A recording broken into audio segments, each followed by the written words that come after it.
वैभव मांगले आणि त्यांच्या मर्याद भासाभास करूया. सर, आपल्याला कसे वाटते या 55व्या इफी निमित्तात गोव्यामध्ये यायला? नमस्कार, मी वैभव मांगले आणि पहिल्यांदाच मी इफी चा हा फेस्टिवल जो आहे तो अटेंड करतोय आणि 55वा फिल्म फेस्टिवल इथे होतोय गोव्यामध्ये. याचं एक विशेष अप्रूप आहे कारण मला माहिती आहे की गोवन किती रसिक आहेत आणि किती छान पद्धतीने ते सगळ्या गोष्टी एन्जॉय करतात. सो गोव्यात हा फेस्टिवल होणार गेले अनेक वर्ष माझ्या मते तो इथे होतो आहे. आमची फिल्म आहे स्नो फ्लॉवर नावाची आणि ज्याचे डिरेक्टर आहेत गजेंद्र आहिरे, छाया कदम आणि मी याच्यामध्ये लीड रोलमध्ये आहोत. सो आमची फिल्म आत्ता इथे 11:30 वाजता आहे आणि खूप मजा येते गोव्यात. ॲक्च्युली आमचे नाटकाचे प्रयोग पण असतात. बाय द वे आमचा जानेवारीमध्ये मर्डरवाले कुलकर्णीचा दौरा पण आहे गोव्यामध्ये. सो तुम्ही नक्की बघायला या आणि खूप छान वाटलं गोव्यात येऊन आणि हा फेस्टिवल अटेंड करून पण खूप भारी वाटतं मला. गोव्याबद्दल आणि काय तुम्ही सांगू इच्छिता? गोवा इतकं हॉट डेस्टिनेशन आहे सगळ्या भारतासाठी. गोव्याला जायचं म्हणजे चिल करायचं हा एक खूप भारी फंडा असतो लोकांचा. पण एक खूप छान आहे की गोव्यातलं वातावरण, इथले लोक आणि ज्या पद्धतीने पर्यावरणाची पण ते लोक काळजी घेतात. तर हे सुद्धा फार महत्त्वाचं वाटतं मला. अलीकडे काही नियमही केलेले आहेत पर्यटकांसाठी, ते सुद्धा अत्यंत महत्त्वाचे आहेत कारण शेवटी राहणारे इथे लोकही आहेत. त्यांना सुद्धा त्याचा कुठल्याही प्रकारे त्रास होता कामा नये याची काळजी सगळ्यांनीच घ्यायला पाहिजे. एक हॉट टुरिस्ट सेंटर आहे, डेस्टिनेशन आहे. सो गोव्यात येणं म्हणजे हे आमच्यासाठी हो. अर्थात बघा ना, मी कोकणातला आहे, कोकणाला लागूनच गोवा आहे, गोवा पण कोकणचाच भाग येतो. तरी सुद्धा या वातावरणात काहीतरी वेगळे वाईब्स आहेत की ज्या तुम्हाला ना खूप शांत करतात आणि तुम्हाला खूप भारी वाटतं गोव्यात आलं. नवीन पिढींना काय सांगायचं? नवीन पिढींना मी हे सांगेन की मित्रांनो, व्यसनाच्या आधी नका जाऊ.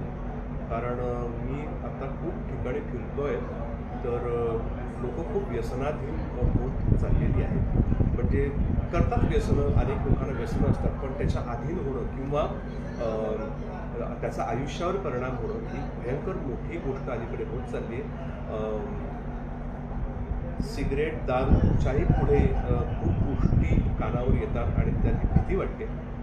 तुम्हाला वाटतं की गुटखा खातो आपण किंवा काही तंबाखू चघळतो, पण ना ते सुद्धा फार भयंकर प्रमाण वाढत चाललेलं आहे आणि त्याच्यापासून शक्यतो दूर राहा.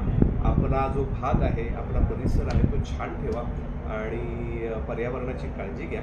एवढंच मी तुम्हाला सांगतो. सर, शेवटचा प्रश्न. मी तुम्हाला अगदी नाटकांपासून फॉलो करतो. तुम्ही नाटकं खूप बघितले, पिक्चर्स बघितले. तुम्ही उत्तम कलाकार आहात, उत्तम गायक असणार आहात, उत्तम आर्टिस्ट तुम्ही आहात. म्हणजे तुमच्या इंस्टाग्रामवर खूप चित्रपट बघितले आहे. तुम्ही खूप ती गिफ्ट पण केले. ह्या सगळ्या व्यस्ततेतून तुम्ही आर्टसाठी किंवा चित्रकलेसाठी कसा वेळ काढतो? आता सध्या थोडा वेळ कमी आहे, पण मी चित्र काढतो. कारण तो ना, मी नेहमी असं म्हणतो की एक कला दुसऱ्या कलेला बांधून असते किंवा ती ना एकत्रच तुमच्या बरोबर असते. सो बघा ना, एखादा गायक असतो तर तो काही चांगला स्वयंपाक करतो किंवा तो चांगली मिमिक्री करतो किंवा एखादी गायिका असते ती सुंदर रांगोळ्या काढते, कविता करतो. सो ना, कला एकटी येत नाही, त्या कलेबरोबर अजूनही तुमच्याकडे असतात अनेक गोष्टी कारण त्या एकमेकांशी बांधलेल्या आहेत. तर चित्रातलं जे तत्व आहे तेच गाण्यात आहे आणि तेच अभिनयात सुद्धा आहे. सो चित्रकला मला कळलं की हे आपल्याला काहीतरी येऊ शकतं. सो मी तो प्रयत्न करतो.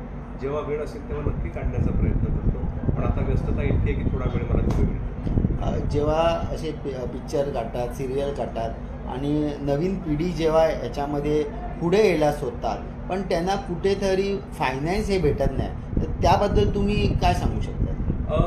बघा काय आहे की नाटक किंवा सिनेमा ही गोष्ट ना सांघिक आहे आणि ती अर्थकारणाशी जोडलेली गोष्ट आहे.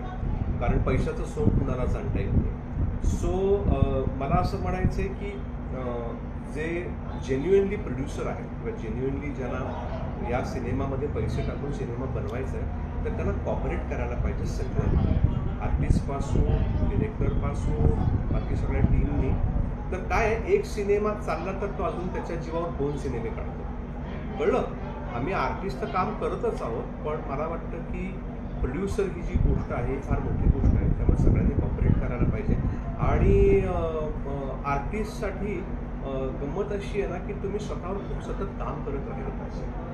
तुम्ही ग्रो होत राहिलं पाहिजे, तुम्ही वाचलं पाहिजे, तुम्ही पाहिलं पाहिजे, तुम्ही फिरलं पाहिजे, तर आर्टिस्ट ग्रो होतो असं मला वाटतं.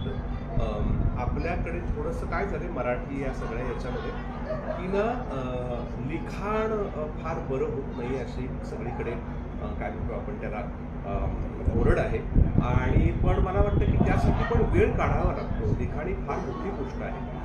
एक चांगली गोष्ट आणि त्याचा चांगला स्क्रीन प्ले, एक नाटक, चांगली गोष्ट आणि नाटक उत्तम लिहिणं मोठी गोष्ट आहे. सो मला वाटतं की या लोकांना आपण जास्त प्रमोट करायला पाहिजे आणि त्यांना पुढे कसं येऊन चांगलं काम करतील हे आपण पाहिलं पाहिजे.